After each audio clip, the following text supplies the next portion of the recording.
En el libro 3, ¿qué es lo que nos dice? A ver, ¿qué es el régimen político? El régimen político es una suerte de ordenación de los habitantes de la ciudad, ¿no? La ciudad consiste en una multitud de ciudadanos que viven con autarquía, no anarquía. ¿Cómo va a ser con anarquía? Sí, con autarquía. ¿Qué significa ser autárquico? Sí, lo dijo. O sea, auto es como de uno, o sea, de como autogobierno. Ok. Para decir. Estuvo la mitad de la...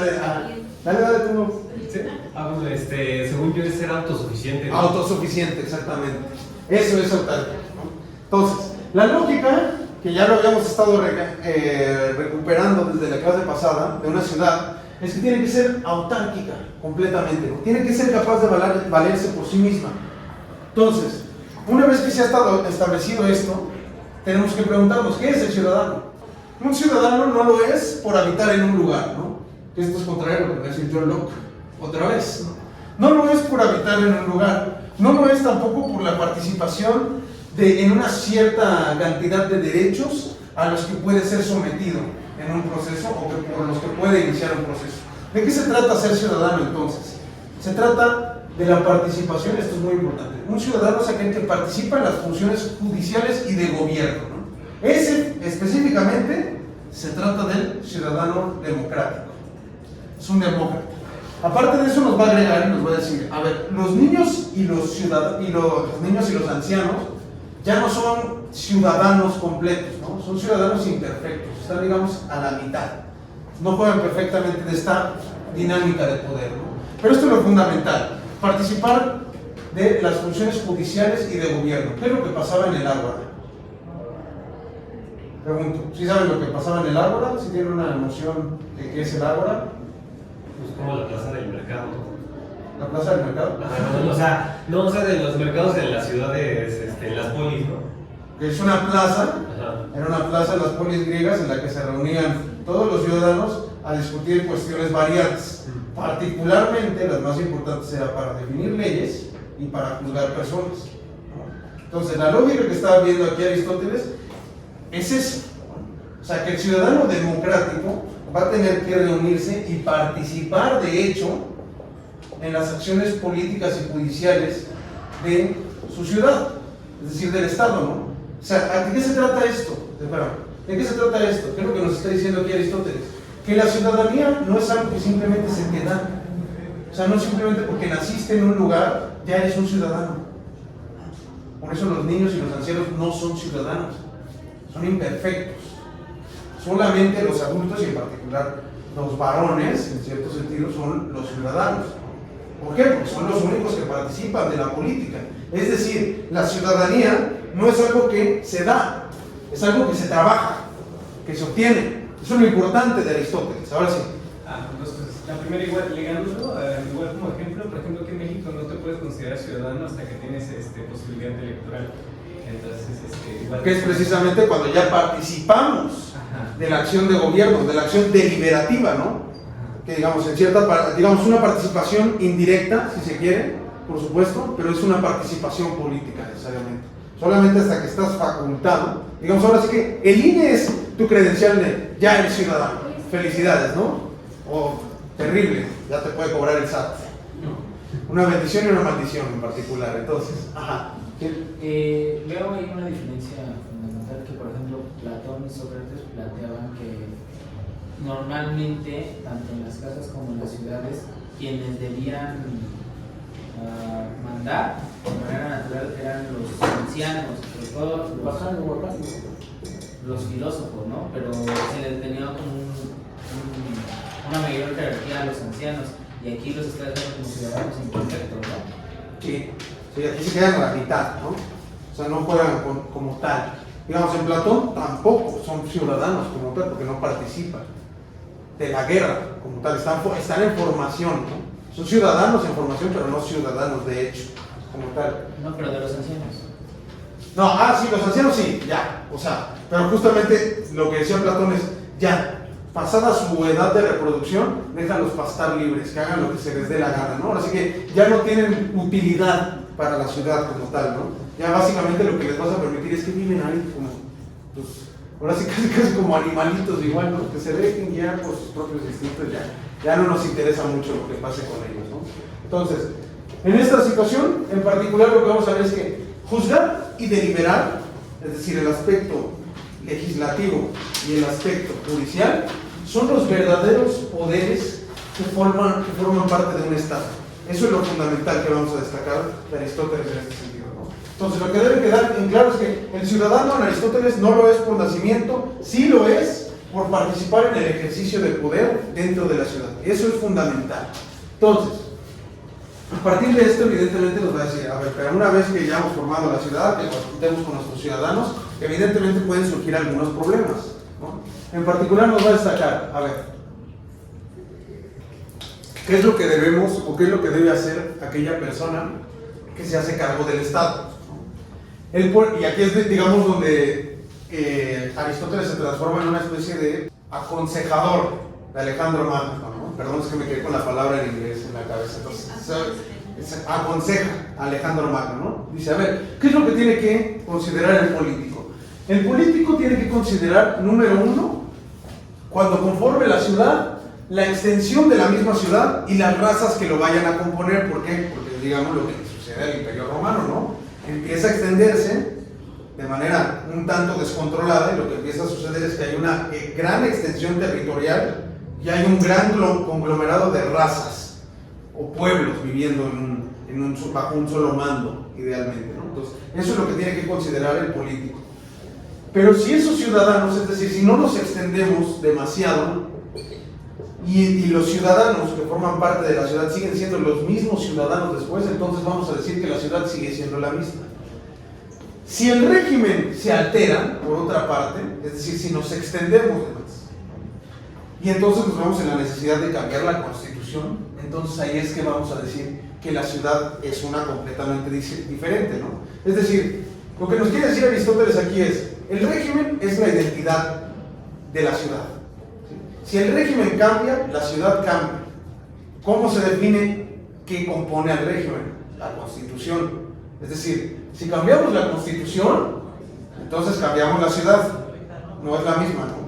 Entonces, a partir de esto nos va a decir, aunque los ciudadanos sean desiguales, o sea, porque él sí admite la posibilidad de que los ciudadanos sean desiguales, ahorita esa parte vamos con cuidadito, porque sí la admite, pero tenemos que llevarla con cuidado, ¿no? Sí hay posibilidad de que los ciudadanos sean desiguales, no en términos políticos, lo voy adelantando, sí en términos, bueno, más bien, en términos políticos y económicos, pero no en su capacidad del ejercicio de poder deliberativo y judicial como tal, sino en su capacidad de mando, que es cosa distinta, ¿no? Porque al darles mando, lo que haces es darles autoridad como tal.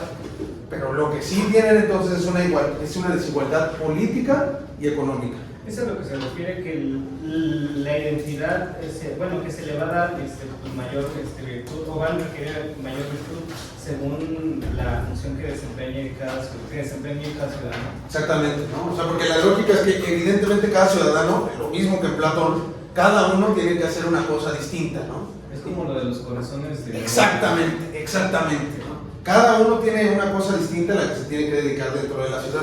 Pero evidentemente lo fundamental es que para ser ciudadano tiene que ser capaz y tiene que ser partícipe de esto, ¿no? Entonces, una vez que establece esto, nos dice, a pesar de que exista desigualdad entre los ciudadanos, todos tienen la tarea de contribuir a la seguridad de la comunidad. ¿Por qué? Porque la seguridad de la comunidad es el régimen, y el régimen es el gobierno, y el gobierno es la constitución, ¿sí? Una de otra y otra, ¿vale? ¿Sí se entiende esta parte o no? ¿Sí vamos bien o no? Yo sí tengo una duda. Por ejemplo, había entendido, por ejemplo, la ciudad es lo que actualmente llamaríamos el Estado, ¿no? Sí. Y entiendo que la ciudad, si podemos hacer un símil, es como un barco, y el gobierno sería como el capitán. En el barco vamos todos, incluido el capitán. Pero entonces, ¿cómo es que del gobierno o el gobierno es la constitución? El gobierno es que también tiene la capacidad de cambiar la constitución. En este sentido, o sea, el gobierno no solamente lo hacen los que tienen el mando. Los que tienen el mando como tal, o sea, eso se establece en el régimen, ¿sí? O sea, la lógica de Aristóteles es, o sea, en el régimen, digamos, en la constitución, ¿no? Si es un gobierno democrático, el soberano no es aquel que está gobernando, el soberano es el pueblo, ¿sí? Entonces, el gobierno, en este sentido, es lo mismo, es sinónimo. En Aristóteles, régimen y gobierno son exactamente la misma cosa. Esta división de régimen y gobierno que se va a hacer posteriormente en la ciencia política ya es tardía. En Aristóteles es lo mismo. Régimen y gobierno son la misma cosa. Entonces, ellos que tienen la capacidad de gobierno, es decir, el pueblo, tienen la capacidad de cambiar la constitución, ¿no? En cualquier momento que quieran cambiar de régimen. ¿Sí? Ahora sí se asimiló. Sí. Va, perfecto. Entonces, nos va a decir, como reconoce él que evidentemente van a existir varias formas de régimen, entonces eso lo que va a hacer es crear una imposibilidad de una virtud perfecta para el buen ciudadano, ¿no? ¿Cómo sucede esto? Porque entonces nos va a decir, el hombre de bien tiene una única virtud perfecta, mientras tanto el buen ciudadano no. Es decir, fíjense, aquí es donde ahora sí se aparta por completo de su maestro, ¿no? ¿Qué habíamos visto con Platón? O sea, el buen hombre y el buen ciudadano son la misma cosa. Aquí son cosas distintas. Uno puede ser un buen hombre sin ser buen ciudadano, y uno puede ser buen ciudadano sin ser un buen hombre. ¿Sí se entiende hasta aquí donde vamos? Ok, ¿cómo funciona esto, no? Porque aquí es donde precisamente nos empieza a cuestionar esta cuestión. Porque, digamos, esta lógica impresa aquí es siempre y cuando haya sido establecido, digamos, un gobierno por conveniencia, por conveniencia, perdón. Pero ¿qué es lo que sucede cuando hay un gobierno que se introduce por fuerza y no por conveniencia? Ahí es donde entonces tenemos que hacer la separación. Nos va a decir, a ver, ¿es posible ser un buen ciudadano sin la virtud de un buen hombre? Pero la ciudad en realidad no se compone de hombres buenos totalmente. Es decir, incluso si tuviéramos la ciudad perfecta de Platón, lo que nos dice Aristóteles es, incluso en esa ciudad no todos van a ser buenos hombres. Incluso en esta utopía, él puede garantizar, no todos van a ser buenos hombres. ¿Por qué? Porque cada ciudadano realiza su propia actividad según la virtud de la que ha sido dotado, es decir, lo que hablábamos, ¿no? Con respecto a las clases. Entonces, lo que vamos a ver es que la ciudad se compone de elementos que son distintos y diversos. Eso es precisamente lo que crea la imposibilidad de la creación de una única virtud como tal. Entonces, ahí es donde tenemos que llegar ahora a hacer la pregunta fundamental que nos interesa contestar para el día de hoy. ¿Cuál es la virtud del ciudadano? ¿Qué es lo que diferencia entonces al buen hombre del buen ciudadano? Eso de hecho lo tengo aquí notado, que por ejemplo hablaba sobre el magistrado, que el magistrado tiene que tener las dos virtudes, la del buen hombre y la del buen ciudadano, y que el buen ciudadano se caracteriza porque debe poseer fuerza de mando y de obediencia, pues tiene la responsabilidad de ocuparse de los intereses comunes y de la participación en los Exactamente, perfecto, muy bien, exactamente, ¿no? ¿Cuál es la virtud del ciudadano? Mandar y obedecer bien. Lo tiene que hacer las dos cosas bien. De ahí nos va a decir, entonces, la virtud del hombre de bien es mandar, ¿no? Facilito. O sea, digamos, todo varón que es señor en su hogar es un hombre de bien, como tal, ¿no? Si no es un señor en su hogar, entonces no es un hombre de bien. Y puede entonces que sea un buen ciudadano a medias, digamos, ¿no? Porque sabe obedecer. Entonces, la lógica es que estas dos son distintas claramente, ¿no? Entonces, no tenemos una única virtud, tenemos dos, mando y obediencia, ¿no? Entonces, a partir de eso nos va a decir, el gobierno del amo, es decir, aquel que sabe mandar, lo que necesita saber es saber cómo utilizar las cosas. No necesita saber cómo hacerlas, a menos y más bien de manera específica y fundamental, que se trate de cómo hacer las cosas indispensables para que pueda sobrevivir por su propia cuenta, ¿no? Es decir, no se trata de que nos volvamos unos completos inútiles y que no sepamos ni cómo hacer un huevo frito, ¿no? Entonces, la lógica es, todo aquel que sea un amo tiene que saber lo suficiente y tiene que saber hacer lo suficiente para poder sostenerse a sí mismo, es decir, la lógica es que seamos autárquicos, a como de lugar, pero también lo más importante es que sepa cómo utilizar a los instrumentos para no tener que hacer las cosas, es decir, gobernar con la mente, no con el cuerpo, ¿sí? Entonces, una vez que ha establecido esto, nos va a decir, el gobernante y el gobernado en realidad llevan aprendizajes diferenciados, ¿no? ¿Por qué? Porque entonces todas las actividades que son de servicio son las que se van a asimilar como serviles, ¿no?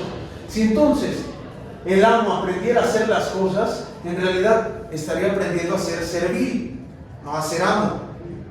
Si aprende a cómo tiene que utilizar las cosas, es cuando aprende a ser amo. Entonces esta es la lógica. ¿Por qué llevan aprendizajes diferenciados los que son gobernantes y los que son gobernados? Porque unos aprenden a utilizar, mientras que otros aprenden a hacer, ¿sí? Esas son las diferencias educativas que tienen unos y otros. Entonces, a partir de esto, ahí es cuando ahora sí nos va a introducir la dimensión que ya les había planteado la clase pasada, ¿no? ¿De qué se trata el mando político?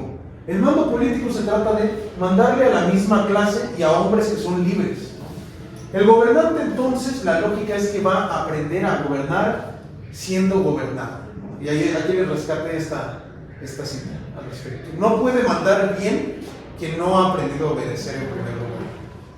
Entonces, después de esto nos va a decir, una de las virtudes que tiene que tener el gobernante es la prudencia como tal, ¿no? La prudencia también va a habitar en el gobernado, pero en el gobernado no va a ser virtud, en el gobernado va a ser una opinión verdadera. ¿Sí se entiende y se asimila esta parte? Hasta el momento digo, yo sé que es difícil porque no leyeron en su mayoría, pero ¿sí se entiende o no? ¿O me regreso un poquito ahí? ¿Por qué opinión verdadera? ¿Por qué qué? ¿Opinión? ¿Porque es una opinión verdadera? Porque es la opinión que tiende a mantener esta forma de régimen. O sea, la opinión verdadera entonces es la que satisface lo que naturalmente ha sido establecido, ¿no? Porque evidentemente la situación es que naturalmente hay algunos que nacieron para mandar y otros para obedecer. Si entonces actuamos con prudencia según el mando político, estamos hablando de una opinión verdadera, porque lo que se está rescatando es que algunos efectivamente habrán nacido para gobernar y lo hacen bien, y otros nacieron para obedecer y lo hacen bien. Los ciudadanos nacen para las dos cosas. Actuar prudentemente dentro de un ciudadano que está siendo gobernado en un determinado momento es opinar verdaderamente, porque opina según algo establecido en el régimen. ¿Sí se entiende? ¿Ahora sí? Ok. Bien. Entonces, una vez que dice esto, nos va a decir, a ver, en esta diversidad de regímenes, ahora sí nos va a decir, hay clases de ciudadanos, ¿no? En todos los regímenes, como son diversos y variados, entonces sí hay clases de ciudadanos, no todos los ciudadanos son iguales en los regímenes, ¿no? Y ahí es donde entonces ahora sí nos va a introducir en su tipología de las formas de gobierno. Nos va a decir, número 1, está la aristocracia, ¿no? En la aristocracia, los jornaleros y artesanos no pueden ser ciudadanos. Esos son discriminados de esta situación. ¿Por qué? Porque no se ocupan de ser virtuosos. En las oligarquías, los jornaleros no pueden ser ciudadanos, pero los artesanos sí pueden ser ciudadanos. ¿Por qué sí pueden ser ciudadanos los artesanos? Porque ellos tienden a enriquecerse. En las democracias que les llama extremas, ¿no?, nos dicen que hasta los extranjeros pueden llegar a asimilarse como ciudadanos en determinado momento, ¿no? ¿A qué es a lo que tienden todas estas formas de gobierno? En todas estas formas de gobierno y todas estas clases de ciudadanos.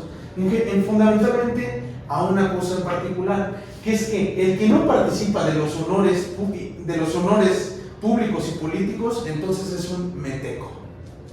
¿Qué es eso? Un meteco. Esa es palabra para que le agreguen a su vocabulario, a su jerga. ¿Sí, no? Bueno, ya lo busqué. Sí. A los extranjeros residentes que vivían en la polis, pero no tenían los mismos derechos que los ciudadanos. Ah, ok. ¿No? Sí, es un extranjero. Es un extranjero que no es un ciudadano.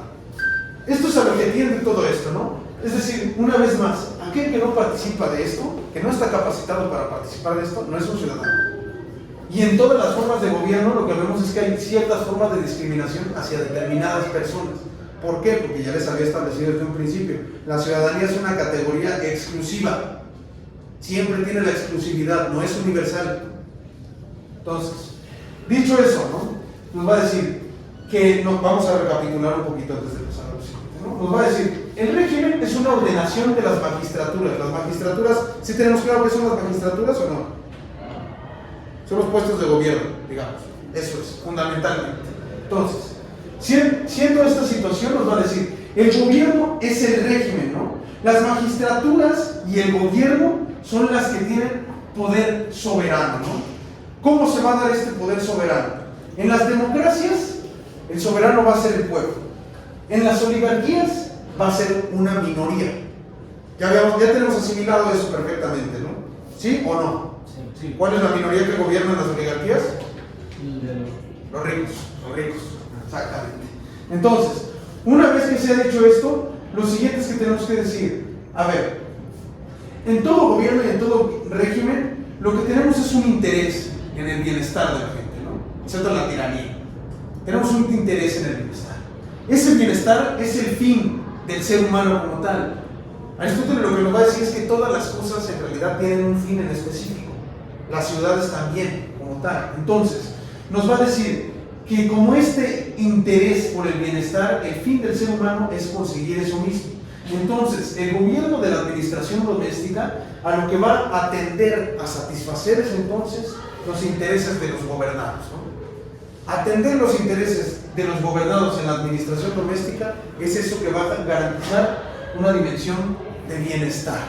Esa es parte fundamental de lo que nos habla, ¿no? A ver, entonces, nos va a decir, en las ciudades que son gobernadas en magistraturas en las que se ha establecido una suerte de igualdad y semejanza, lo justo sería entonces que la autoridad fuera turnada, ¿no? Es decir, que los ciudadanos pudieran tener la capacidad de relevarse los unos a los otros de vez en cuando, ¿no? Pero lo que sucede es particularmente algo, ¿no? Que evidentemente, una vez que ocupan estos cargos, esas magistraturas, los cargos públicos, pues se dan cuenta que ellos les otorgan cierta cantidad de ventajas, ¿no? Por ello, surge una especie de deseo por el mando continuo, es decir, una tendencia a la corrupción. Entonces, de ahí nos va a decir, los regímenes, ¿cómo los vamos a dividir? Hay dos fundamentalmente, ya con esto ya acabamos. Hay dos fundamentalmente, ¿no? Hay regímenes que atienden al bien común y hay regímenes que atienden a los intereses personales. Los que atienden al bien común los vamos a llamar rectos. Los que atienden a los intereses personales los vamos a llamar defectuosos y despóticos. En una sola palabra las va a llamar desviaciones, ¿no? Es decir, el régimen es el símil exacto del gobierno, ¿no? Y los soberanos puede ser uno, una minoría o una mayoría. Esas son las tres formas de establecerlo, ¿no? A ver, nos va a decir, cuando es el gobierno de uno y es un gobierno recto, le vamos a llamar monarquía. Cuando es el gobierno de pocos y es recto, le vamos a llamar aristocracia. Cuando es el gobierno de muchos y es recto, le vamos a llamar república. En la república se va a destacar porque la clase combatiente tiene el poder, ¿no? Esa es la cuestión número uno que debería tener asimilada. Luego, en los desviados, cuando se trata de un régimen que atiende al interés personal que es ejercido por una sola persona, se le llama tiranía. ¿Por qué? Porque atiende al interés del monarca. Cuando es de pocos, se le llama oligarquía, es el interés de los ricos. Y cuando es de muchos, se le llama democracia, porque atiende al interés únicamente de los pobres. ¿Sí? Esa es una cuestión interesante, ¿no? Que digamos puede chocar, ¿no? Decir, ¿por qué es malo que atienda el interés de los pobres? Porque la lógica de la república, eso lo van a ver, porque pues, se van a tener que aventar el capítulo 3 entero para la siguiente clase. Si son como 60 páginas o 70, tal vez, no me acuerdo exactamente. Si no empezaron ahorita, pues se la van a tener peladas. Son 64. Entonces, son 64, ¿no? Entonces, pues sí son varias. Entonces, la situación es que nos va a decir, en todas partes, los ricos son pocos y los pobres muchos. Pero en la república la idea es que convivan las dos perfectamente y que haya una lógica de amistad de unos y otros, para que no confabulen unos contra los otros. Entonces, una vez que se ha dicho esto, nos va a decir, ¿cuál es la diferencia entonces entre la oligarquía y la democracia? La situación de cómo se reproduce tanto la pobreza y la riqueza, fundamentalmente. Esto lo tengo que resumir rapidísimo. Entonces, nos va a plantear ahora sí la pregunta que nos interesa responder, o que más bien les interesa responder a ustedes para su trabajo final. ¿Qué es la justicia? En particular, la justicia política. Nos dice, la justicia en realidad consiste en que se dispense igualdad para los iguales y desigualdad para los desiguales. ¿Qué cosa, no? Dices, ¡ay, wow! Encontró el hilo negro, efectivamente. Pero es cosa curiosa, ¿no? Porque aquí entonces sí entra en una cuestión interesante. A ver, nos va a decir, normalmente la mayoría son malos jueces de las cosas que les son propias, ¿no? ¿Por qué? Porque entonces, usualmente esta mayoría va a estar en desacuerdo sobre la igualdad de la gente, ¿no? Es decir, usualmente toda esta mayoría va a tender a decir, no, todos somos iguales. No hay ninguna situación que nos diferencie a los unos de los otros, todos somos iguales. Esa es la lógica de la ciudadanía, ¿no? Que efectivamente no existan las clases como tal. Pero ahí lo que nos va a introducir Aristóteles es la visión de una justicia política y social. ¿Por qué? Porque nos va a decir, no, a ver, sí hay desigualdad. Y es decir, no podemos tratar igual a los que son desiguales, ¿no? ¿Por qué? Porque hay diferencias en riqueza, pero hay igualdad en libertad. Entonces, las diferencias en riqueza es la dimensión de la justicia social. Es decir, la gente no tiene acceso a los mismos recursos económicos, pero sí es igual en libertad. Esa es la dimensión de la justicia política. La gente tiene los mismos derechos. Entonces podemos hablar de una noción de equidad, ¿no? De darle, o sea, bueno, sí, ¿no? Sí, se entiende. Sí, es una noción de equidad. Ibas a decir lo mismo. Sí, igual porque cada quien tiene como necesidades diferentes, no todos necesitan lo mismo, entonces obviamente no todos somos iguales. Exactamente. O sea, lo relaciono con eso de que todos somos iguales ante la ley, pero pues eso no significa que por ende tenemos que tener las mismas cosas a nivel de riqueza, pues. Claro, que de hecho, esto es el parteaguas para la definición de Nietzsche de la justicia. Que dice Nietzsche, para mí, a mi entender, lo que es la justicia consiste en que a todo mundo se le trate de forma diferente. Entonces, estas dos dimensiones así, si quieren le podría poner entre paréntesis justicia social, justicia política, porque esa es cuestión importante. Y entonces, después nos va a decir, ¿para qué se construye la comunidad? Para la seguridad de los miembros y para vivir bien, ¿no? ¿Por qué? Porque de lo contrario, si no la creamos para esto, lo que va a pulular entonces es una ciudad de esclavos. Por otra parte, el fin de la comunidad política es crear una buena legislación, ¿no? ¿Por qué? Fíjate, y aquí es donde ya se transforma en una cosa buena. Y lo voy a cortar hasta ahí, precisamente para que ya puedan irse ustedes a leer lo que falta y que la siguiente clase la sigan también. Entonces, pero esta parte sí es muy importante y sí me tengo que detener a explicarlo. ¿Por qué? ¿Por qué es importante crear una buena legislación que crea virtud, ¿no? A ver, lo que está partiendo Aristóteles es decir, nosotros, como entes soberanos, aquellos que están destinados a ejercer el poder soberano, lo que tenemos como objetivo es crear una legislación que analice la virtud y la maldad cívica. ¿Por qué? Porque de lo contrario la comunidad política no es otra cosa que una alianza militar. Una alianza militar que por medio de la ley establece un convenio para la garantía de derechos. Es decir, hasta aquí, ¿no? Si no nos abocamos a crear una legislación que atienda la virtud y la maldad cívica, nos quedamos hasta aquí, ¿no? En una alianza militar y una ley para garantizar derechos, ¿no? Pero lo que queremos hacer, fundamentalmente, lo que nos corresponde como comunidad política, es crear una legislación que sea capaz de crear ciudadanos justos. Nos va a decir aquí Aristóteles, para complementar el libro tercero, ¿no? Nos dice, a ver, vamos a ver. Entonces, habíamos estado hablando acerca de las formas de régimen, que ya nos quedó clara esa cuestión. Eso fue más o menos con lo que habíamos concluido al final, ¿no? Entonces, sobre esto nos va a decir, a ver, el impedimento de las injusticias y los intercambios no son lo mismo que la existencia por en sí misma de la ciudad. Es decir, si nosotros en determinada comunidad y en determinado territorio simplemente hacemos una forma de legislación en la cual impedimos injusticias y facilitamos el intercambio, no quiere decir que por ende existe una ciudad. Y digamos, este impedimento de injusticias e intercambio sí se dan en la ciudad, pero su existencia no es idéntica a que ya entonces se encuentre fundada una ciudad. O sea, una cosa es distinta de la otra. Entonces, nos va a decir, ¿para qué se crea la comunidad? Ya habíamos hablado de qué es una comunidad. La comunidad es una reunión de casas, ¿no? Y de familias en un mismo territorio, ¿no? Entonces, esa comunidad para lo que se crea es para vivir bien. ¿Qué significa vivir bien? Tener una vida autárquica. ¿Qué significa tener una vida autárquica? Autosuficiente, ¿no? Que pudiéramos sostenernos a nosotros mismos. Esa vida autárquica es entonces el símil de lo que va a ser la vida feliz y buena. ¿Por qué? Porque Aristóteles ya nos había dicho, todas las cosas tienen un fin. ¿Cuál es el fin del ser humano? Ser feliz. Por ende, ¿cuál es el fin de la misma ciudad? Que nos pueda garantizar una vida feliz y buena. Eso es fundamentalmente lo que vamos a perseguir, ¿no? A ver, pero de ahí entonces es cuando nos va a destacar, digamos, la importancia de la institución del matrimonio. Una vez más, tendiéndole la camita a Engels, ¿no? Nos dice, a ver, la vida en un mismo lugar necesariamente va a requerir de la existencia de ciertos matrimonios. ¿Por qué? ¿Qué es lo que crea el matrimonio? Una red de parentescos y de divertimentos al mismo tiempo. Estas dos cuestiones lo que va a generar es un nexo de amistad. Digamos, si tenemos ahí, o sea, digamos, en la familia, idealmente, la lógica es que el marido se lleve bien con su mujer.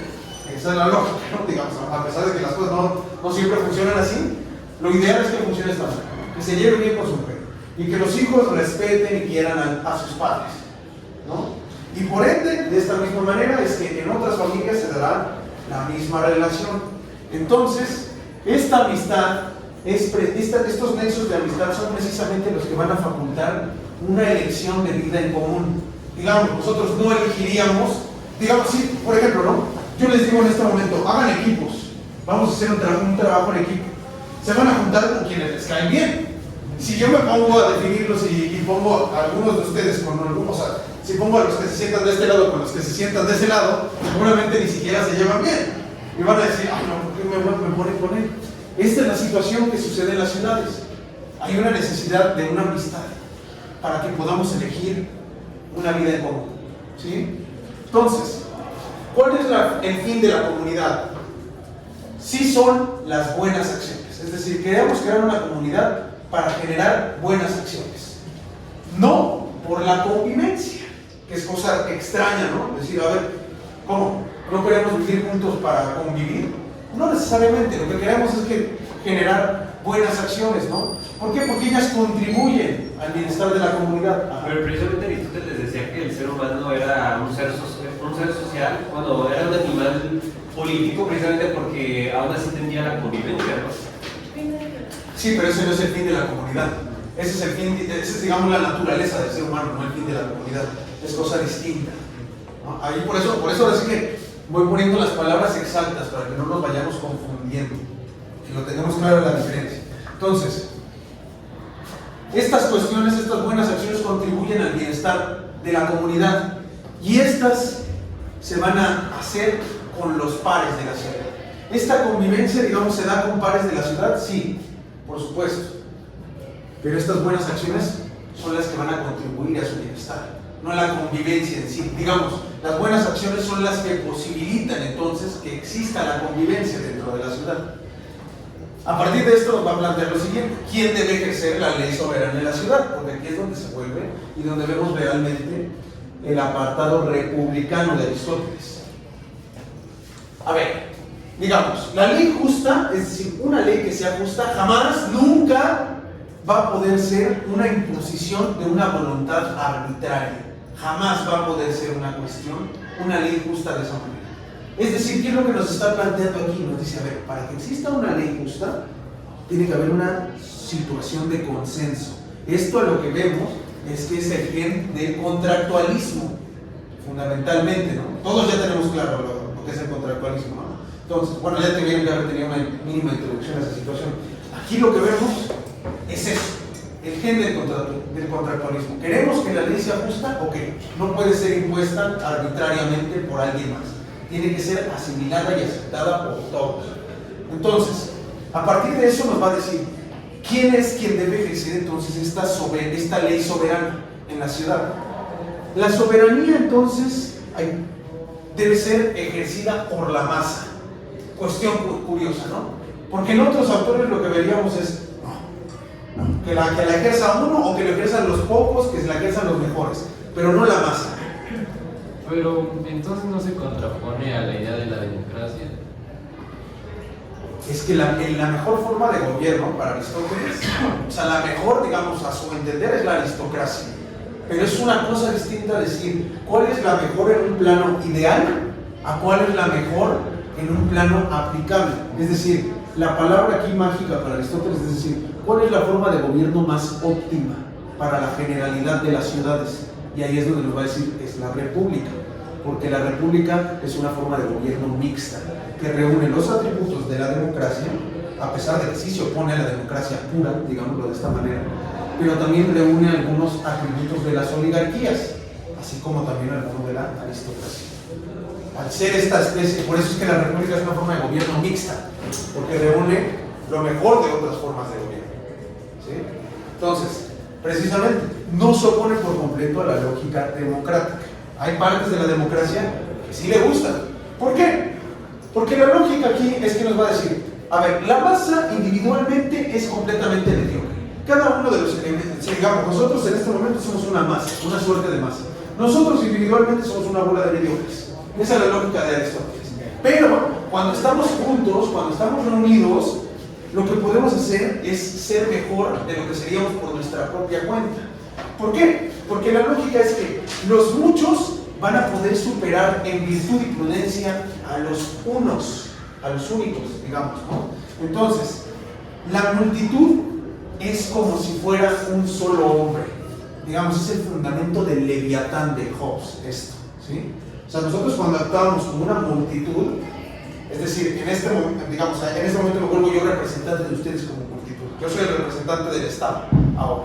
Pero todos nosotros, con nuestras voluntades recolectadas, vamos a actuar como si fuéramos un solo cuerpo.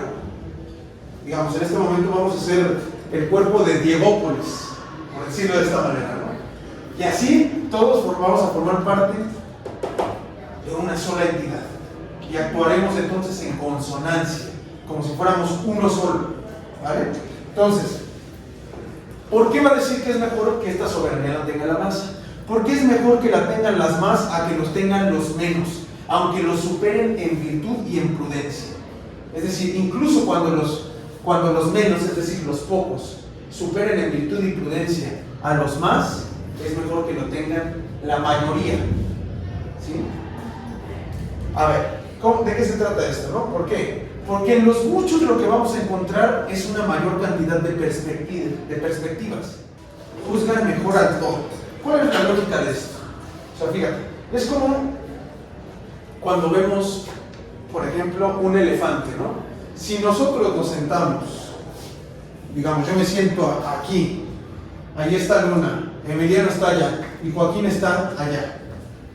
Aquí está el elefante viéndome de frente, ¿no? Yo lo veo de frente y ¿qué le veo? La cara del elefante. Joaquín, ¿qué le ve? Todo el trasero, ¿no? Luna lo ve, digamos, del lado izquierdo del elefante, que quizá tiene una cicatriz de este lado o algo por el estilo, se encuentra lastimado, alguna situación.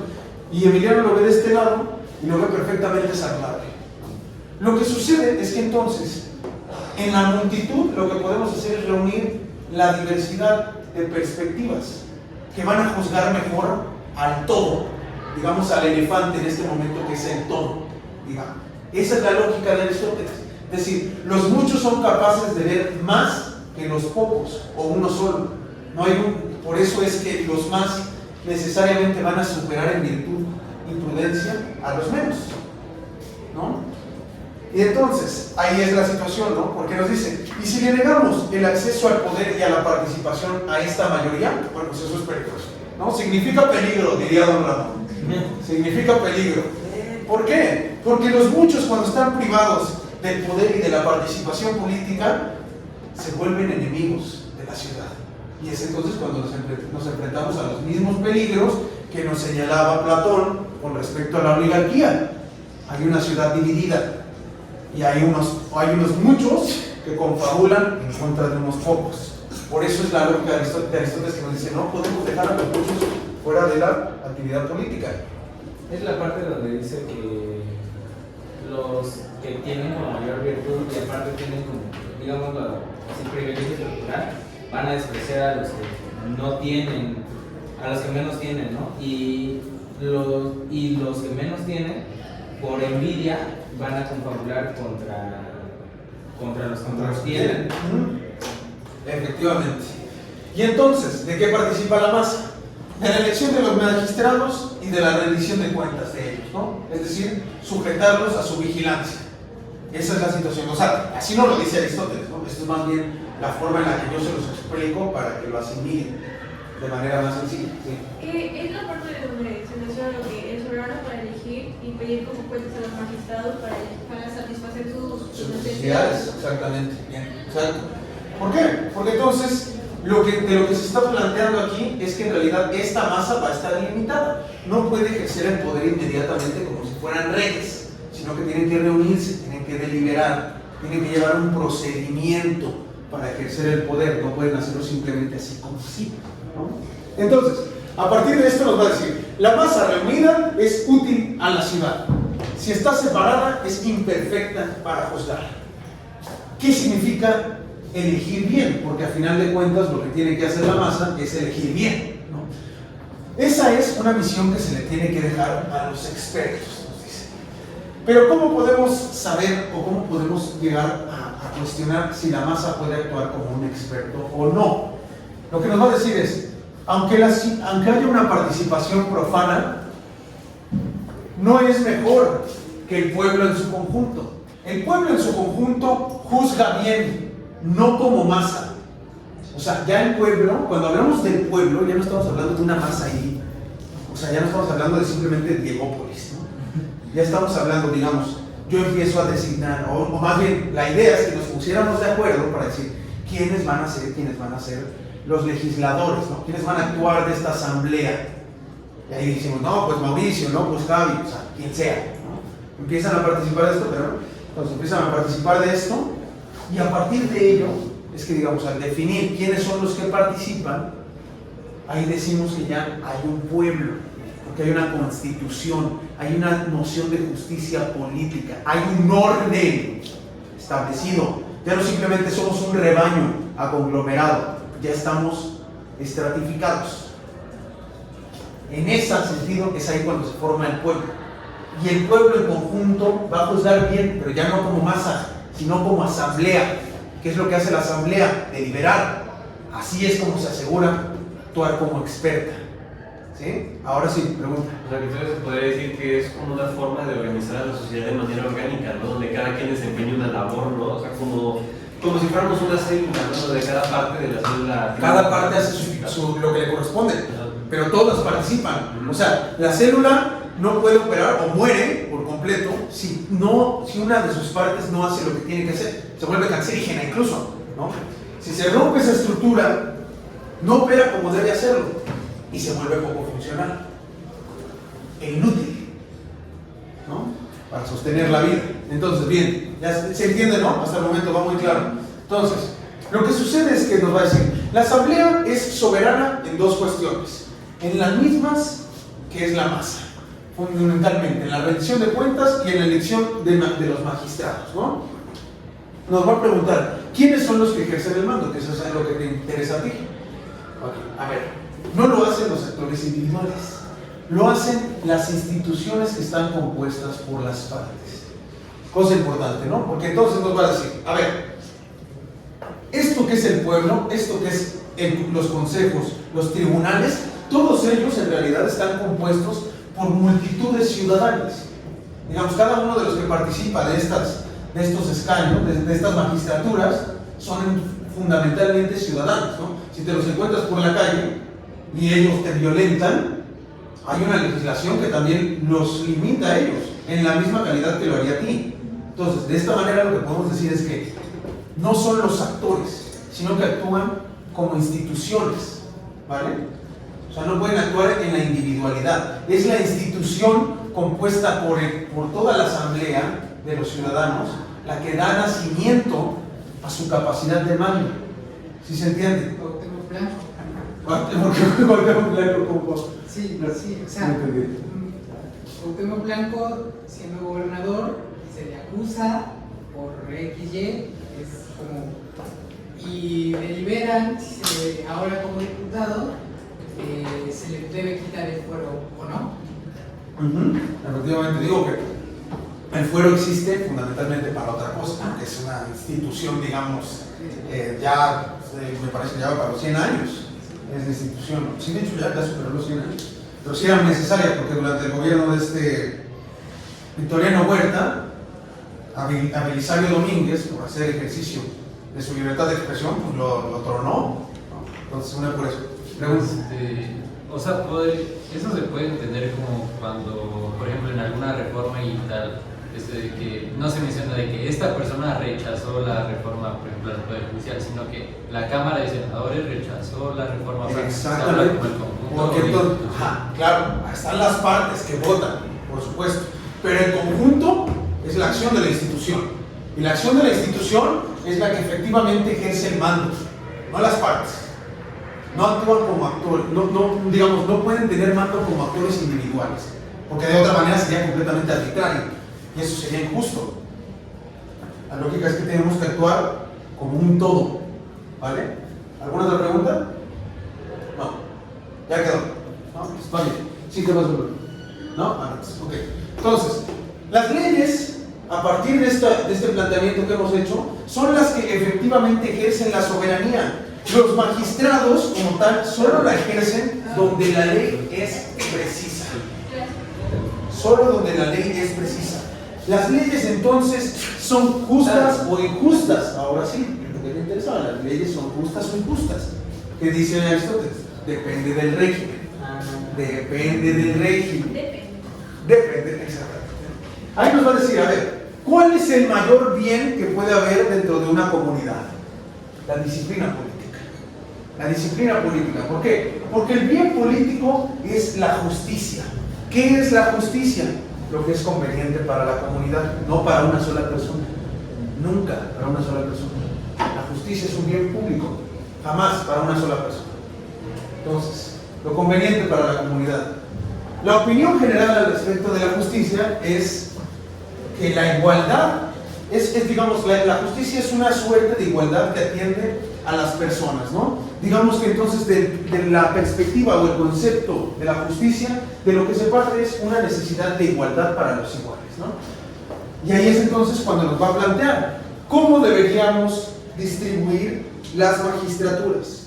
Se puede decir que las magistraturas deben distribuirse de manera desigual según la superioridad en un bien cualquiera, si en los demás aspectos los ciudadanos fueran semejantes. Esa es una idea, digamos, platónica, completamente platónica. ¿Sí se entiende por qué o no? Sin pena, dígame, no entiendo por qué. Ok, otra vez. Se puede decir que las magistraturas deben distribuirse de manera desigual según la superioridad en un bien cualquiera, si en los demás aspectos los ciudadanos fueran semejantes. Es decir, no podemos tratar de manera igual a los desiguales. En la lógica de las magistraturas, eso se encuentra presente. ¿Cómo las debemos distribuir? De manera desigual, de acuerdo a las necesidades de la propia comunidad. ¿Sí? Eso es muy cercano a lo mismo que planteaba Platón. ¿Ok? ¿Tienes pregunta? No. Perfecto. Vamos bien, entonces. Pero entonces, cualquier cualidad física supondrá, para los que sobresalen en ellas, una ventaja en derechos políticos. La superioridad en riqueza y nobleza debería contribuir a la ejecución del gobierno, pero no lo hace. Las magistraturas no se disputan con base en cualquier desigualdad.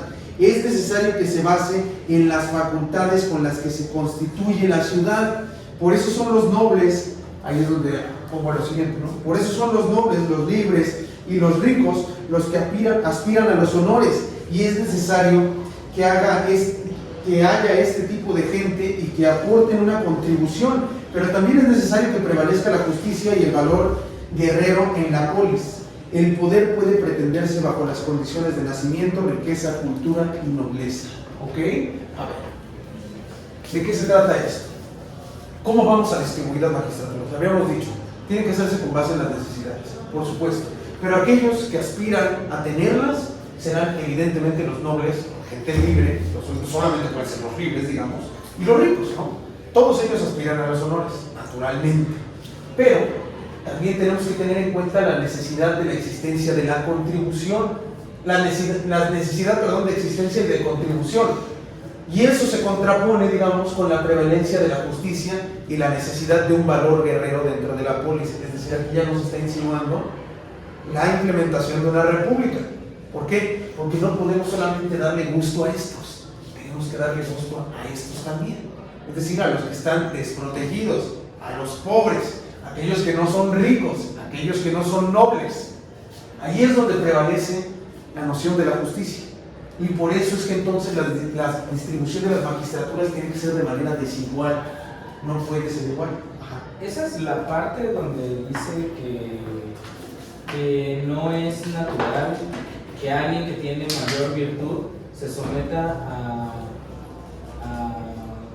como al gobierno de personas que son Claro. que tienen menor virtud. Claro, pero eso es en la siguiente parte, cuando empieza a hablar de los regímenes judiciales. Justamente a eso quería llegar, de que cómo vamos a establecer qué es lo igual y lo desigual, que plantea que es como un problema para la filosofía política, Claro. dentro de la ética. Por supuesto. Entonces, ¿cómo resolvemos? ¿Cómo lo resolvemos? Una pregunta desafiante. Dime cómo lo hacemos. ¿Cómo distribuimos desigualmente lo que es igual? Es que mi cabeza. Hasta ahí, ¿verdad? Hasta ahí llegué. Hasta ahí. Solo planteé la pregunta. Ok, pues ya la planteaste, ayúdame a responderla. ¿Cómo la hacemos? ¿Qué es lo primero? ¿Cuál es la primera parte de la que partirías entonces? ¿Qué es lo primero que deberíamos tener en consideración para que prevalezca la necesidad de existencia y contribución y la de la justicia y el valor de guerra? ¿Qué es lo primero que debemos tener en consideración? No escuché nada ya. Luna dice que Luna dice, yo no, me desprendo por completo de la responsabilidad de lo que haya dicho. pues es un trabajo en conjunto como lo que Está reconociendo su participación. Está reconociendo. Ajá. que estoy intentando partes. ¿Cómo? ¿Quiénes son las partes? ¿Quiénes son los iguales? ¿Quiénes son los iguales? De ahí se... Bueno, ¿qué te parece? O sea, que natural, vas a ver, los iguales y los desiguales siempre van a ser los mismos. Es lo que nos va a decir Platón. Los desiguales y los iguales siempre van a ser los mismos. ¿Por qué? Porque ricos y pobres hay en todas partes. A partir de eso, entonces, ya tenemos un piso básico. Ok. ¿Qué es lo primero que tenemos que tomar en cuenta a partir de eso? Ajá, que como pues, A ver, dale, Luis. Bueno, me acordé de que se supone que también entre los pobres hay diferencias, ¿no? Ujú. Entonces, obviamente, pues son desiguales entre ellos mismos, aunque sean pobres. Exactamente. Igualmente Luego, son desiguales entre ricos y pobres, porque hay una diferencia. y son desiguales también entre ricos y de súper ricos. Sí, también, o sea, Y luego, tiene que ser desigual según como su bien, ¿no? Como el bien. Porque no pueden ser iguales porque ellos toman las decisiones. Entonces ahí ya no existe una igualdad. ok, ya te voy a echar la mano. A ver, ya te estás haciendo muchas bromas. A ver, ya te echo la mano. Lo primero que tenemos que hacer es ver las necesidades. Claro. Fundamentalmente. Lo pensé. Eso es lo bueno, lo pensaste, no me lo dijiste.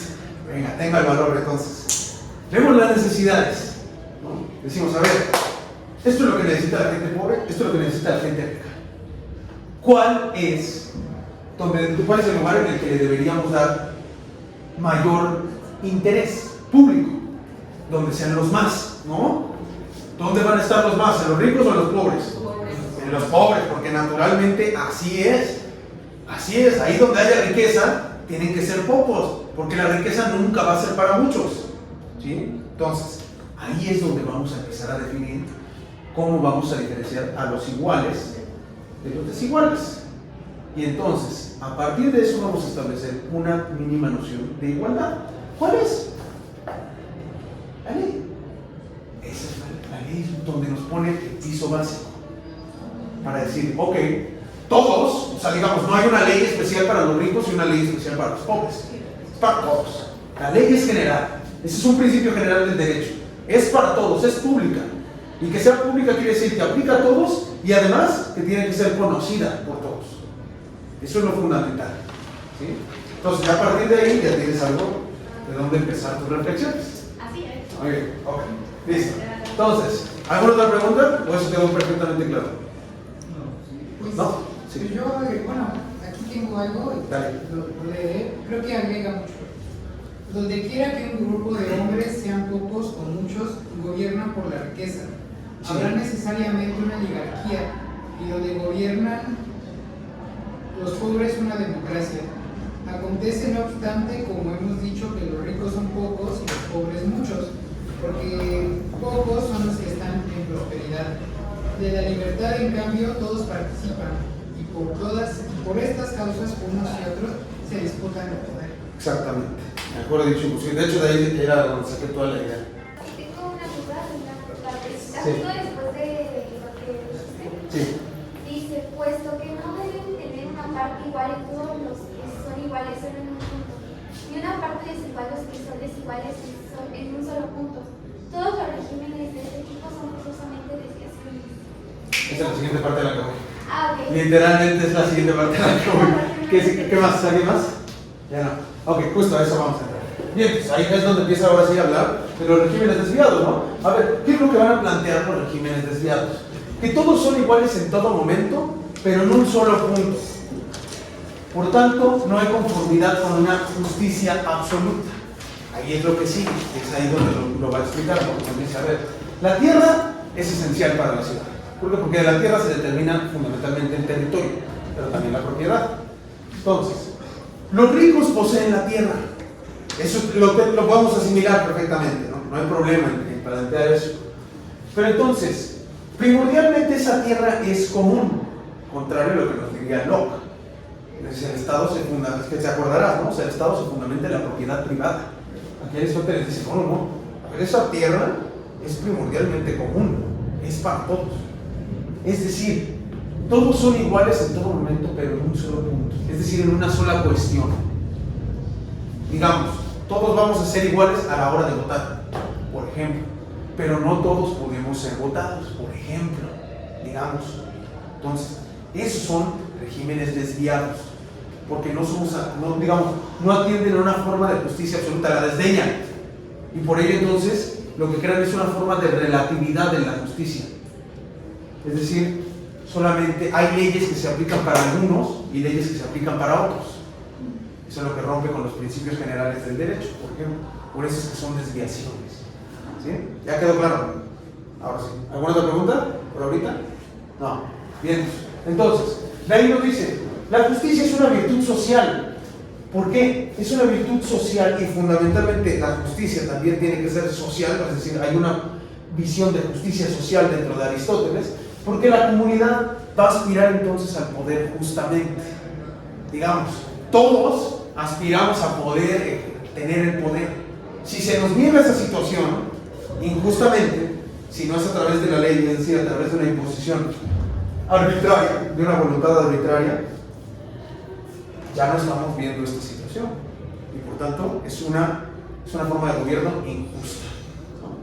Entonces, nos va a decir, por ejemplo, la aristocracia, que es un régimen recto. En la aristocracia lo que podemos encontrar es a un individuo que sea mejor que todos los demás. Digamos, esto que veíamos acá, ¿no? Un menos, un uno que supera a todos los demás. Ese va a ser soberano y legislador, ¿no? Él va a tener que atender a la conveniencia de la comunidad. Digamos, a pesar de que las leyes justas atienden a lo conveniente a todos, digamos, van a incluir tanto a los mejores como al mayor número. Esto es lo que va a intentar hacer el aristócrata, ese que es el uno o unos pocos que son superiores a todos los demás en virtud. A esa persona, a este individuo que tenga esta excesiva capacidad política, nos dice Aristóteles, tiene que tratársela como si fuera un dios sobre la tierra. Y ahí es la cuestión. Porque digamos, aquí es donde lo plantea la aristocracia únicamente como una forma de gobierno prácticamente utópica o absolutamente divina. ¿Por qué? Porque lo que pasa es que Dios no tiene ley. Dios es la ley. Porque Él es perfecto. ¿Cómo van a venir los imperfectos a decirle a Dios qué es lo que tiene que hacer? Por favor. Ajá. Justo, o sea, retomando pues, la idea de la clase pasada, la ley tiene que estar igual por encima de los gobernantes. Exactamente. Tiene que estar por encima, tiene que someter a los gobernantes, ¿no? Tienen que estar sujetos también a esa legislación. Si encontramos una persona que nos supera, digamos, baja Jesucristo otra vez a la tierra y nos lo encontramos en la calle, no le vamos a decir, Jesucristo, qué bueno verte otra vez, ¿qué crees? Ahora esta es la legislación que ha hecho. Jesucristo, pues, ¿cómo crees? Maestro, yo soy Dios. en la tierra. ¿Cómo crees que voy a tener que estar obedeciendo la ley de estos infames imperfectos? Yo solo obedezco a la ley de mí mismo, porque yo soy Dios, ¿no? Entonces, esa es la cuestión. Esta es la cuestión, ¿no? Sería completamente utópico. De aquí, lo que vamos a ver es que la legislación, entonces, une a los iguales en linaje y en capacidad. Ahí es precisamente donde vamos a ver esta situación. Shaman, si dejas ver el teléfono, esto iba para ti. Esta situación en la cual nos pone en una situación de igualdad. No en un solo punto, sino en toda una legislación. Y por ejemplo, en el caso de las monarquías absolutas, ahí se rompe esa premisa, ¿no? Porque tal cual el monarca absoluto sería el dios en la tierra, en la tierra, por así decirlo, ¿no? Claro. Entonces, para ella no aplicaría la legislación en ese sentido. Es que una monarquía que sea absoluta, que no gobierna según la ley, pues no puede ser una forma de gobierno recto. Una monarquía absoluta que solo gobierna según su voluntad es una tiranía. Es una tiranía, ¿no? Evidentemente. Entonces, de ahí nos va a introducir otra dimensión muy importante. En las democracias, lo que vamos a ver particularmente es una institución y un instrumento que en realidad es característico de todos los regímenes: el ostracismo. ¿Alguien ha escuchado de esto, del ostracismo? Laura. Es desterrar a alguien de su tierra de origen, ¿no? O sea, básicamente llevarlo al aislamiento. Al exilio, exactamente, esa es la palabra, al exilio. ¿Ya tomaron foto? Entonces, al exilio, exactamente. Esa es la lógica del ostracismo, ¿no? Entonces, lo que van a hacer las democracias a través de este instrumento político es perseguir la igualdad, ¿no?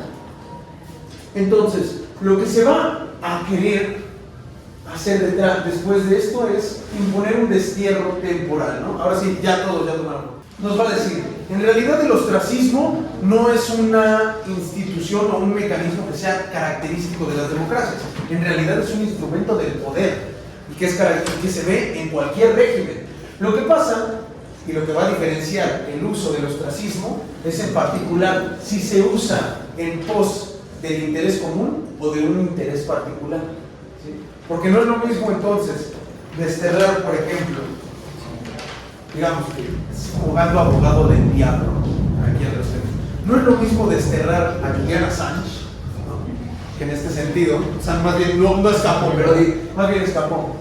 Ya si le borras, no hay problema. O sea, a Julian Assange, ¿no? No solo, o sea, digamos, supongamos que no hubiera tenido él que pedir un asilo político, ¿no? Sino que hubiera sido literalmente exiliado. Si hubiera sido exiliado formalmente, entonces habría una situación en la que se podría decir hay un interés común. ¿Por qué? Porque puso en riesgo la seguridad nacional. Podría llegar a argumentarse jugando abogado del diablo. Pero, por ejemplo, en el caso de Laura Bozzo, ¿no? O algo por el estilo, porque la señora es desterrada también de su país. Entonces, ahí podríamos decir, ahí hay un interés particular. Y entonces ya no es un instrumento político que sea usado de manera virtuosa. Eso es lo que lo diferencia fundamentalmente. Entonces, lo que vamos a encontrar es que en la aristocracia el mejor es el que gobierna de manera perfecta, ¿no? Por otra parte, en la monarquía vamos a tener diferentes formas de régimen. A ver, vamos a tener en primer lugar una monarquía laconiana, que es así como la describe, porque hay como 6 tipos de monarquía, entonces sí es muy complicadito de llevar todo esto.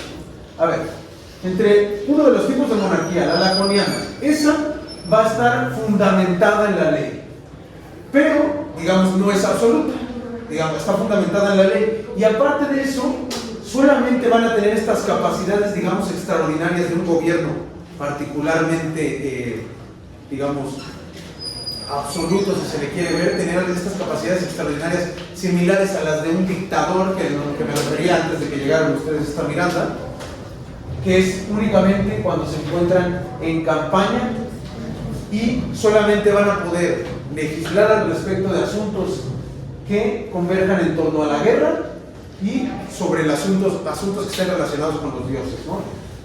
Es decir, solamente en estos momentos, en momentos de guerra y cuando se encuentran en campaña, es que el rey va a poder actuar como un jefe completamente supremo, por encima del rey. Entonces, otra de las formas de monarquía, lo que vamos a encontrar es el generalato. en un generalato que es particularmente en Esparta, a lo que se está refiriendo, ahí lo que vamos a ver es que ahí tendrán plenos poderes y además va a ser un mandato vitalicio, ¿no? Vamos a ver también la forma de monarquía hereditaria. Ahí, ¿qué es lo que vamos a ver? En particular, que vamos a ver que en ese caso las hereditarias van a estar, los ciudadanos, más bien la milicia va a estar armada por ciudadanos, fundamentalmente, a diferencia de lo que sería en una tiranía. En una tiranía la milicia va a estar armada por mercenarios, como lo vimos igualito en Platón, ¿no? Fundamentalmente lo mismo. Lo que va a decir después es que en las monarquías hereditarias lo que vamos a ver es que el mando va a ser de acuerdo con la ley y el consentimiento de los súbditos. Es decir, en este planteamiento se acerca mucho a la dimensión de una monarquía legítima en el ideal de los contractualistas, particularmente de Locke, ¿no? Entonces, y de Hobbes también. Entonces, ahí en particular, en esta monarquía hereditaria, vamos a ver que la guardia va a ser de ciudadanos. En las tiranías, el mando se va a imponer en contra de la voluntad de los súbditos. Es decir, el tirano es el que está enfrentado a los demás. Por eso es que en las tiranías la guardia va a ser usada en contra de los ciudadanos. No va a estar formada por ellos, va a estar hecha para disputar el lugar de ellos. ¿Sí? ¿Se entiende? Hasta este momento. También hay una parte donde aporta que para que sea legítimo debe ser que, o sea, que se debe tener como una especie de guardia que sea más que cualquier individuo, pero no más que el pueblo, ¿no? ¿A qué te refieres? O sea, no te entendí literalmente. Yo no te entendí literalmente. Sí, o sea, que el monarca debe tener una guardia que pueda atender como casos particulares, que sea más fuerte o que pueda imponer la ley, más que cualquier individuo de manera, digamos... Claro, por supuesto. Pero eso es distinto a decir que haya una guardia en una tiranía. O sea, digamos, en una monarquía hereditaria, esa guardia está formada por ciudadanos, por supuesto, para no permitir que ninguno de ellos quiera imponerse a la comunidad. Pero aquí es al revés, es el tirano que se está imponiendo a la comunidad utilizando su guardia en contra de los ciudadanos que se oponen en voluntad a ser gobernados por él. Esa es la lógica. ¿Sí? Ok, ¿otra pregunta? No, vamos bien. Entonces, otra forma de monarquía es la electiva. En ella, las magistraturas van a ser dadas de acuerdo con empresas que se quieran hacer para el Estado, ¿no? Puede ser que existan también magistraturas que sean vitalicias. Lo que sucede particularmente es que vamos a ver ahí en estas monarquías electivas que los legisladores van a ser electos por diversos partidos, ¿no? Estos legisladores electos lo que van a buscar terminar son ciertas discordias civiles. Por eso es que solamente, digamos, son formados para atender cierta cuestión, son electos solamente para atender cierta cuestión en específica. No es durante todo el tiempo, solamente es para atender cierta cuestión y a partir de eso, ok, se te arrebata el poder, ¿no? Pero también pueden ser vitalicias. Voy primero con estas, ¿no? El ejemplo que nos da de esto es en particular al pueblo asigneta, ¿no? Porque ahí nos dice, en realidad esa monarquía es una especie de revoltijo, ¿no? Porque tienen aspectos tiránicos. ¿Por qué son tiránicos? Porque actúan de manera déspota. Se impone únicamente su voluntad, pero también son electivas, porque digamos, esta imposición de manera única y absoluta también se hace con la única voluntad de los súbditos, de que se les impongan de esa manera. Y esta forma de gobierno, entonces, sí llega a ser de forma vitalicia, ¿no? Nos va a decir en particular, la última forma de monarquía, me parece que sí es la última, sí, es la de los tiempos heroicos. Se caracteriza que es la única de los griegos, ¿no? Nos va a decir, la primera dinastía de estos tiempos heroicos era una benefactora del pueblo, ¿no? Procuraban tierras y además protegían a la gente. Bueno, creo que no, protegían a la gente en tiempos de guerra, ¿no? Aquí lo que nos va a decir es que estos monarcas, la facultad que tenían era transmitir la realeza a sus descendientes, es decir, si creaban dinastías, ¿sí? Esa era su lógica. Entonces, digamos, aunque eran mandatos vitalicios, también eran de una forma electiva, ¿no? ¿Por qué? Porque eran reyes con el consentimiento de los ciudadanos. y ejercen su soberanía únicamente como representantes de la comunidad y juzgan procesos. Es decir, al momento que están investidos con el consenso de los ciudadanos, con el permiso de los ciudadanos, no actúan por su, digamos, de una manera unívoca, sino que actúan como representantes de las voluntades que los han puesto en este lugar. ¿Sí?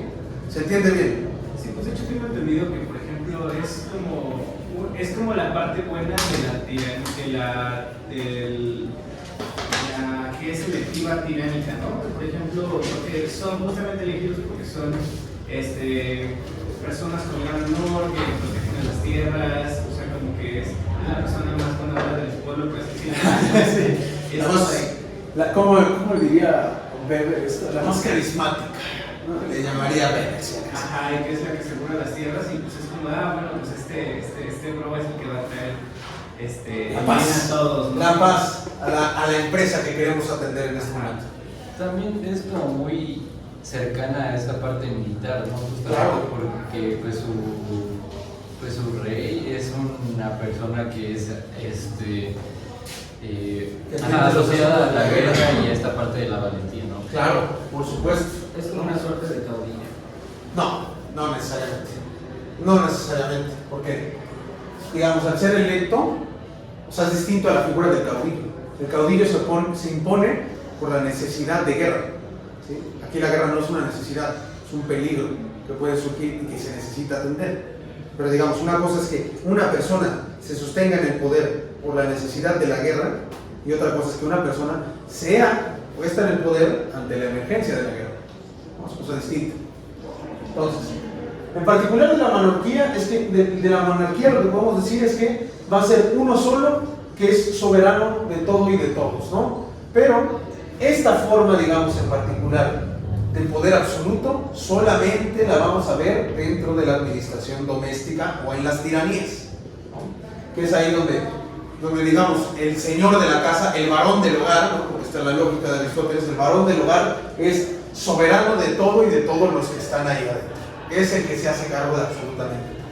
Entonces, a partir de ello nos va a decir, los defensores de la monarquía lo que van a argumentar para defender esta situación es decir, que las leyes solamente hablan en términos generales, no disponen de cosas para casos concretos. Es decir, a partir de ello van a plantear que el régimen basado en las leyes no es el mejor. El mejor es únicamente aquel en el cual hay una sola persona que juzga para todos. Eso es lo que dicen los defensores de la democracia. Ese es el argumento. Lo que nos va a decir, por otra parte, Aristóteles es que la aristocracia es mejor que la monarquía, pero también la multitud es mejor que uno solo. ¿Por qué? Porque es más difícil de corromper a muchos que de corromper a uno. Eso es lo que nos va a decir Freud, y por supuesto no. Pero bien, lo que nos dice Aristóteles es más difícil corromper la voluntad de muchos que la de uno solo. ¿Por qué? Porque las emociones corrompen el juicio.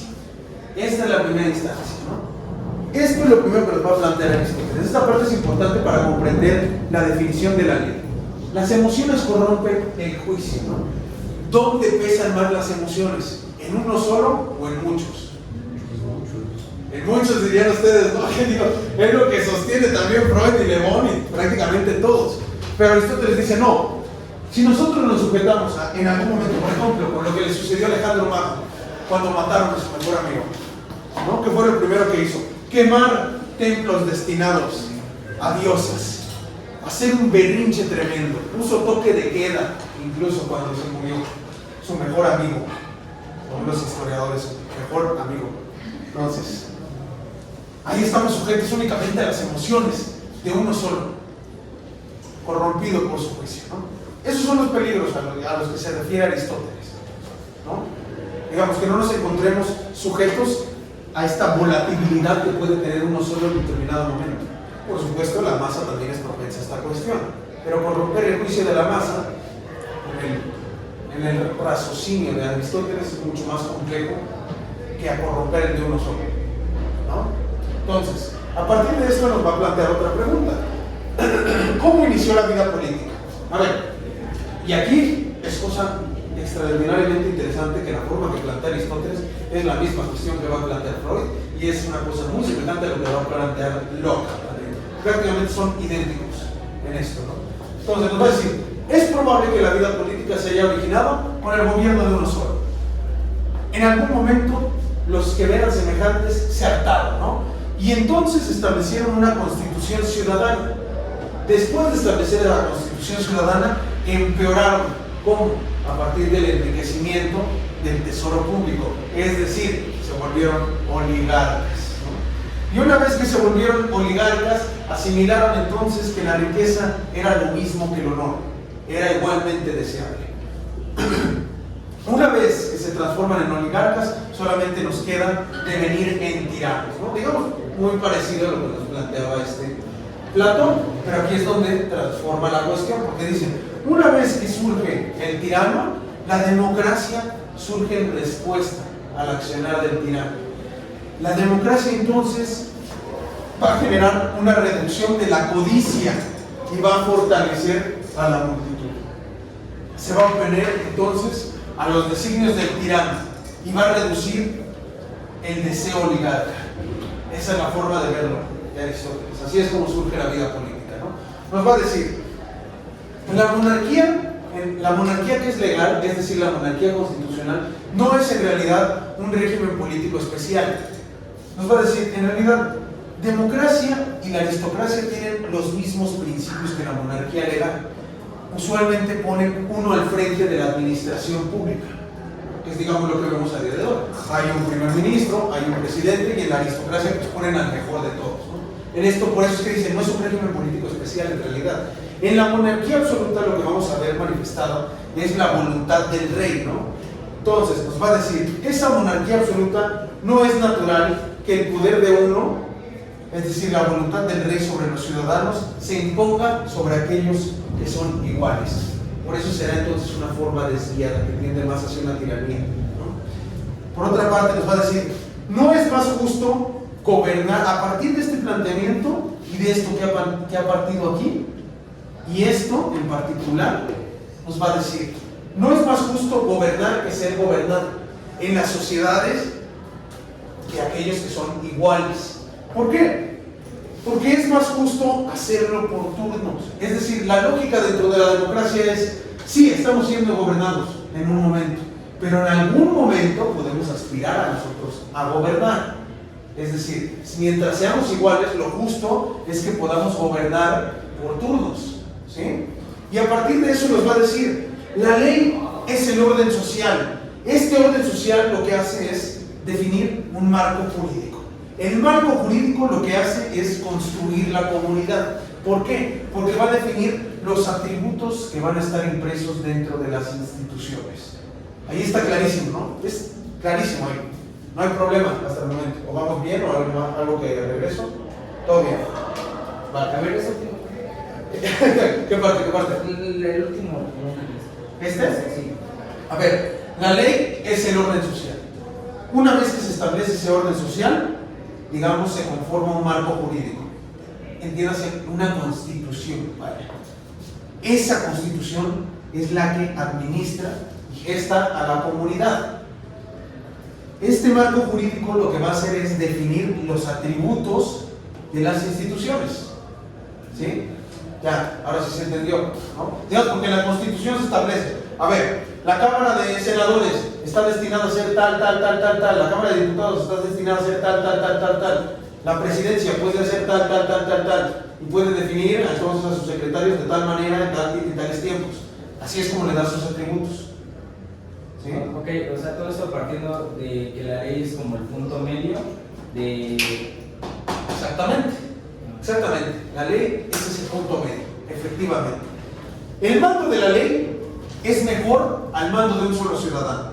Esta es la cuestión, por eso nos va a decir, o sea, porque en la ley lo que vamos a ver manifestado es la voluntad de muchos. Por eso es que es más difícil de corromper a los muchos que a los pocos. ¿Sí? Esa es la lógica que está persiguiendo.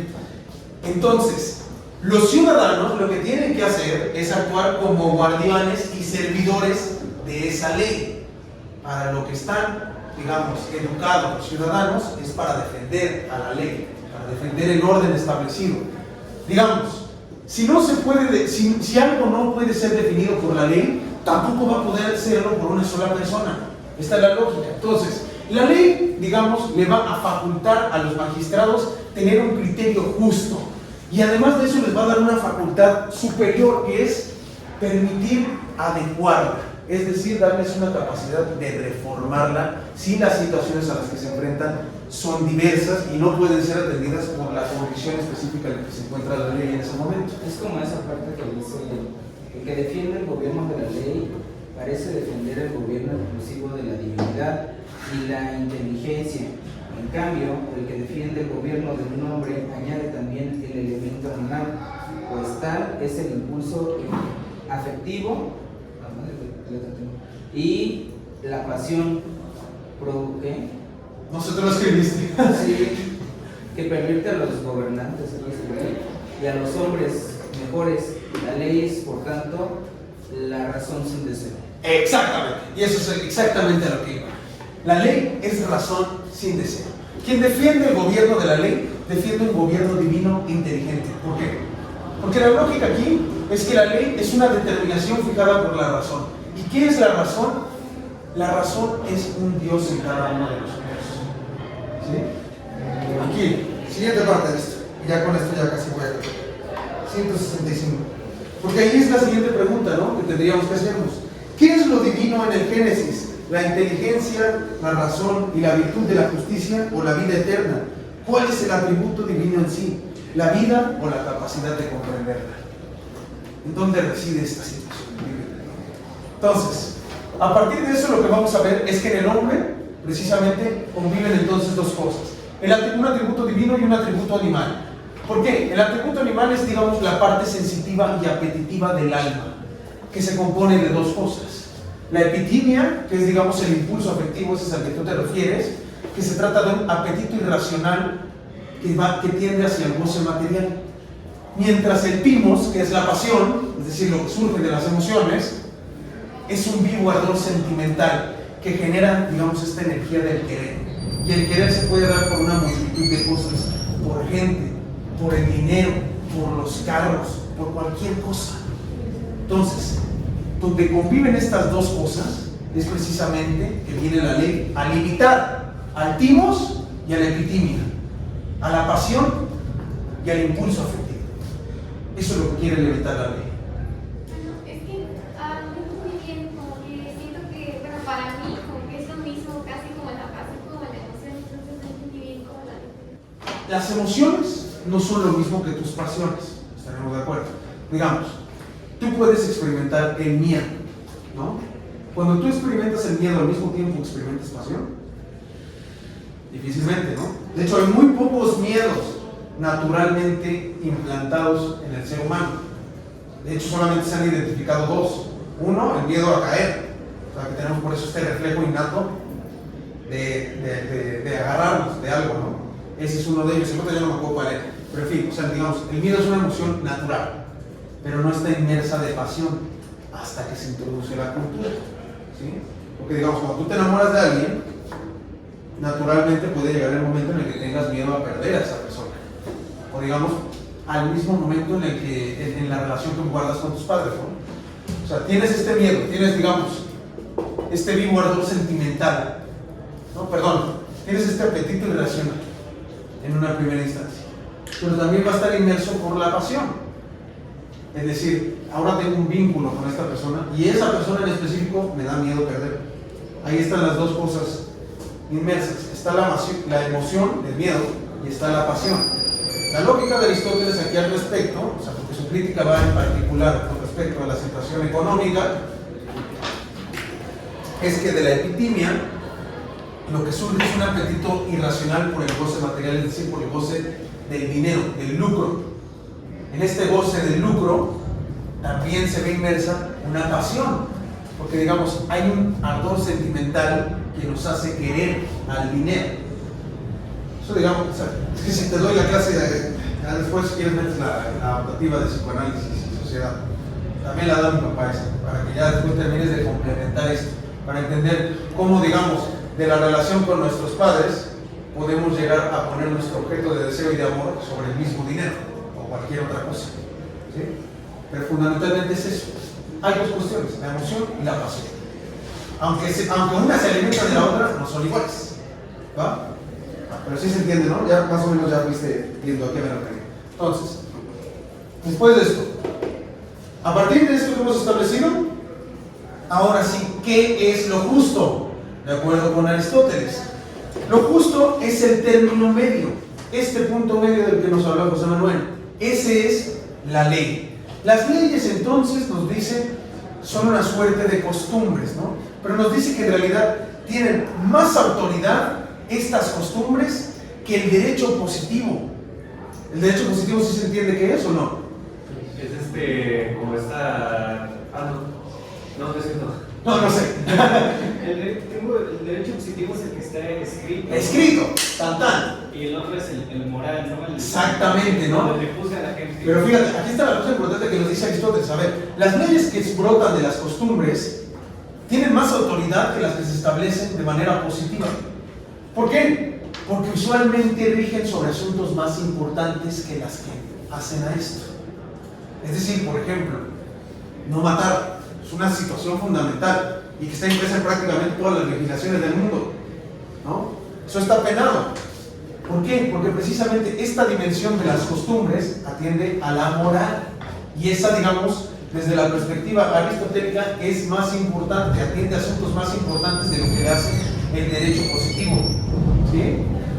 Entonces, ahí nos dice, ¿cómo vamos a poder formar a hombres y mujeres de bien? No va a ser entonces a través de la comunicación en una ciencia, va a ser a través de la adquisición de hábitos. Es decir, la educación a lo que tiene que tender es a formar una virtud, ¿no? Esto ya lo habíamos hablado sobre qué era la virtud. Y dicho eso, ¿quedaron dudas? Sí. Bueno, la otra vez, me apareció investigando ahí para el Estado. Creo que era de Sócrates o algo así.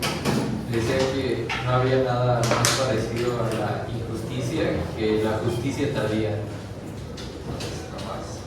Ok. Interesante, ¿no? Sí, porque, la situación es, por ejemplo, por eso, el ejemplo para eso podría ser, digamos, en lo que hace la Corte Interamericana de Derechos Humanos, por ejemplo, ¿no? Que termina resolviendo asuntos ya después de 15, 20 años, ¿no? Por ejemplo.